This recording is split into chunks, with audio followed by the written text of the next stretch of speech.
réponses, effectivement, qui correspondent aux accusations. Il y a eu des accusations inventées de toutes pièces. De toutes pièces. Des accusations infondées. Quand je dis infondées, c'est des accusations fondées sur le mensonge, fondées sur le complot. C'est-à-dire dont le seul objectif est de faire disparaître la SODAV, effectivement pour en faire une société publique. La SODAV est une société privée.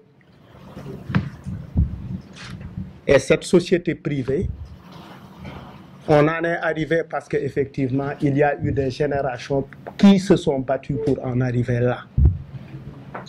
Parce qu'on sait ce que était le BSDA, le Bureau sénégalais des droits d'auteur. Les artistes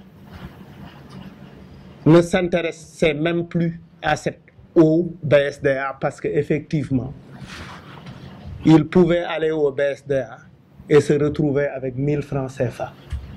Où ils pouvaient rester des années, effectivement, sans aller récupérer les répartitions parce qu'effectivement, elles n'étaient pas fréquentes.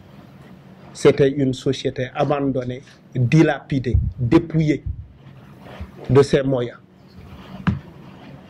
qui n'était pas là pour travailler pour l'artiste. Maintenant, nous reconnaissons que l'État du Sénégal, bien que nous soyons une société privée, a fait des efforts d'accompagnement, dont les 1 milliard, dont l'engagement d'1 milliard depuis 2017 sur une durée de 3 ans, dont nous avons reçu que 650 millions. Nous remercions effectivement l'État pour ça.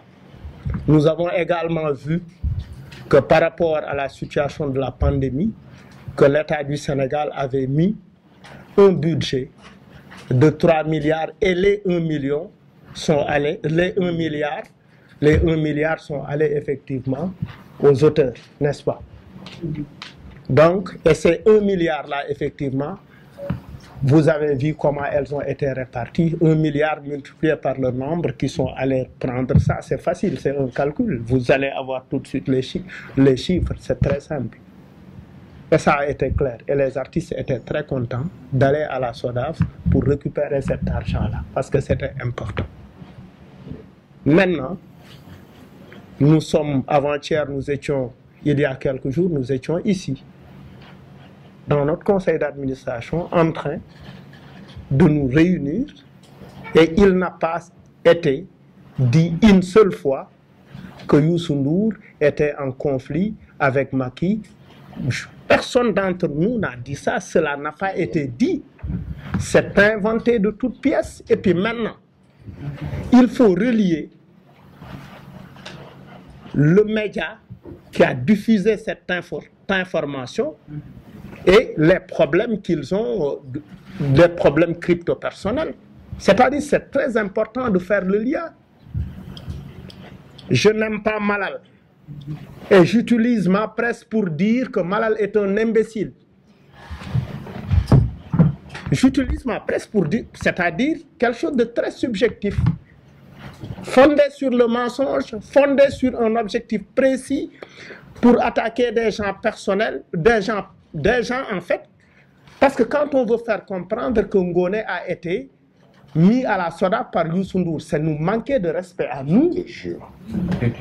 C'est un mensonge. Ngoné n'a pas été mis ici par Youssou Ndour. Avant Ngoné, il y avait Angèle Diaba qui a démissionné pour des raisons personnelles. Et Ngoné est allé aux élections. Une fois, elle a été battue par Angèle. Et quelques années plus tard, Angèle a démissionné pour des raisons personnelles. Après, Ngoné est élu à la suite de ça. Et nous, vous pensez que nous sommes manipulables par Ngoné? Nous sommes à la solde de Youssou Ndour, nous sommes à la solde de qui que ce soit. Nous ne sommes pas des gens qui n'ont faïda. Nous sommes fulla ak faïda et nous sommes là pour que le droit des artistes soit respecté. Pour que l'artiste vive de son art. Parce que par exemple, nous sommes en période de pandémie. Les artistes peinent à payer leur loyer. S'il n'y avait pas aujourd'hui la SODAV, effectivement, il n'y aurait pas tout ce travail-là. Et nous sommes en train de travailler pour que le spectacle revienne, reprenne. Nous sommes en train de travailler effectivement pour que toutes ces institutions qui sont là, qui utilisent les œuvres des artistes qui ne payent pas, qu'ils payent. Pour que les artistes quand même puissent vivre. Parce qu'au Sénégal, les artistes contribuent à l'apaisement de la tension sociale par la création artistique, mais ces artistes derrière ne sont pas respectés. C'est pourquoi on retrouve des artistes qui meurent dans l'anonymat, qui sont malades, qui commandent un peu partout. Et nous sommes en train de travailler effectivement pour que tout cela cesse. Il faudrait remercier ce travail-là. Il faudrait féliciter des gens qui se sont mobilisés pour faire ce travail-là.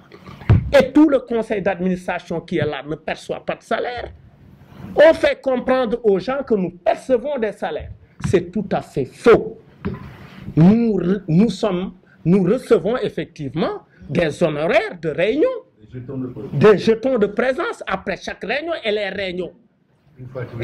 C'est une fois tous les 2 mois. 50 000 francs. Et même il y a des gens qui ne viennent pas, qui préfèrent rester et qui ne récupèrent pas ça. Parce qu'ils ne sont pas présents pour dire que ce n'est pas important pour nous. Ce qui est important pour nous, c'est qu'il faut que les artistes vivent de leurs arts. Et à rappeler que nous sommes une société de droit privé. Nous sommes une société autonome. Combien de sociétés existent? Pourquoi en fait mettre le viseur sur la SODAV qui est derrière ces artistes? Oui, Vieux McFay est très gentil en disant non frère, mais il n'y a pas que ces gens-là. Il n'y a pas que peut-être ces musiciens n'ont pas la bonne information. Mais derrière, il y a d'autres gens qui, pour d'autres intérêts, manipulent ces gens-là. En faisant d'eux, effectivement, en les utilisant comme des taupes dans nos propres réunions. Peut-être même en les payant. Mais nous sommes clairs et transparents parce que nous sommes la seule organisation privée qui met ses rapports, qui publie ses rapports. Mais est-ce que les ministères que nous avons ici publient leurs rapports? Nous sommes clairs et transparents. Et nous n'avons pas peur d'être audités. Nous voulons être audités parce que les textes le prévoient. L'article 124. Mais est-ce que c'était nécessaire, oui, d'en faire un truc au Conseil des ministres, de sortir ça, de faire tout ce tralala, tout ce brouhaha autour de ce petit truc-là? Nous sommes une société claire qui veut connaître comment fonctionne la SODAV en termes de transparence. Il faut aller sur le site. Toutes les informations sont là. Les informations sont également là. Mais qui est derrière ça? Qui est derrière cette machine de manipulation? Il y a de grands vagabonds qui sont là, qui veulent... Oui, non, il y a de très grands vagabonds. Oui, il y a de très grands vagabonds mal intentionnés. Mais on ne nous laissera pas faire parce que nous nous sommes battus pour en arriver là, pour que l'artiste retrouve sa dignité, parce que pendant longtemps, les artistes ont travaillé et n'ont jamais été respectés. On est en train d'insulter Senghor. Merci beaucoup.